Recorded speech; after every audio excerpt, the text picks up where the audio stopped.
Bonjour mes chers élèves, bienvenue dans cette nouvelle vidéo. Nous allons maintenant aborder une nouvelle leçon, c'est le parallélogramme.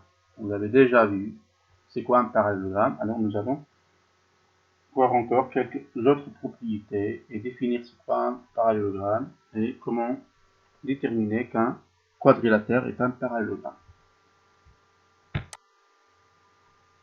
Allons-y. Voilà, nous allons commencer par cette activité. On a A, B et C, 3 points non alignés.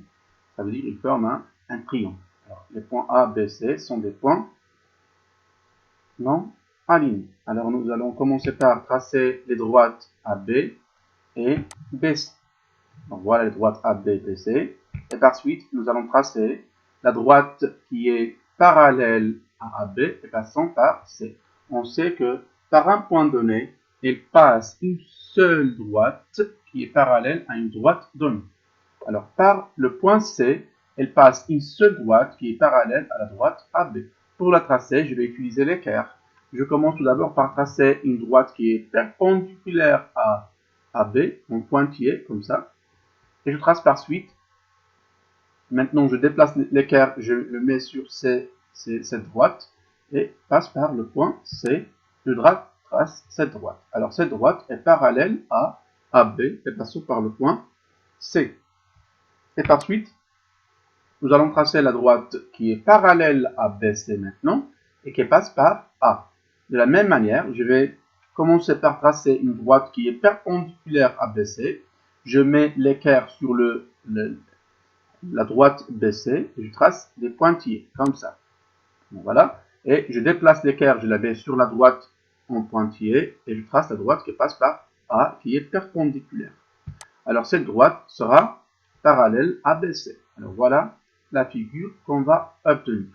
Alors, le point d'intersection, on le nomme le point D. Alors, ABCD, ça, c'est un quadrilatère. Qu'est-ce que ça veut dire un quadrilatère? Un quadrilatère, ça veut dire qu'il a 4 sommets ou bien 4 côtés. Alors, ça, c'est un quadrilatère. Non croisé, ça veut dire que les côtés ne sont pas 50. Non, les côtés ne sont pas 50. Alors, je dois déterminer la nature de ce quadrilatère. Alors, je le trace tout d'abord en rouge. Donc, voilà les côtés AB, BC, CD et AB.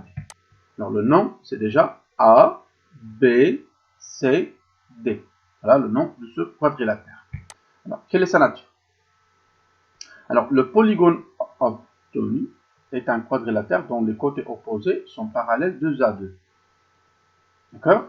Alors, ces côtés sont parallèles 2 à 2 parce qu'on a tracé les droites passant par la droite passant par C est parallèle à AB. Ça veut dire DC est parallèle à AB et AD aussi parallèle à BC. Alors, les droites sont parallèles 2 à 2. Alors, le quadrilatère ABCD est un parallélogramme. Alors, je dois maintenant essayer de définir c'est quoi un parallélogramme. On a dit le quadrilatère, ses côtés sont parallèles 2 à 2. Alors, le parallélogramme est un quadrilatère dont les côtés sont parallèles. Définition, un quadrilatère dont les côtés opposés sont parallèles 2 à 2 est un parallélogramme. D'accord? Donc, c'est la définition d'un parallélogramme. Un parallélogramme, c'est un quadrilatère. On a dit, qu'est-ce que ça veut dire quadrilatère? Ça veut dire 4 côtés non croisés. Ça veut dire que les côtés ne sont pas 50. Alors, bien. Voilà. Alors, 4 sommets. Les côtés sont parallèles 2 à 2, opposés. Alors, deux côtés opposés sont, les deux sont parallèles. Alors, voilà, c'est la définition d'un parallélogramme.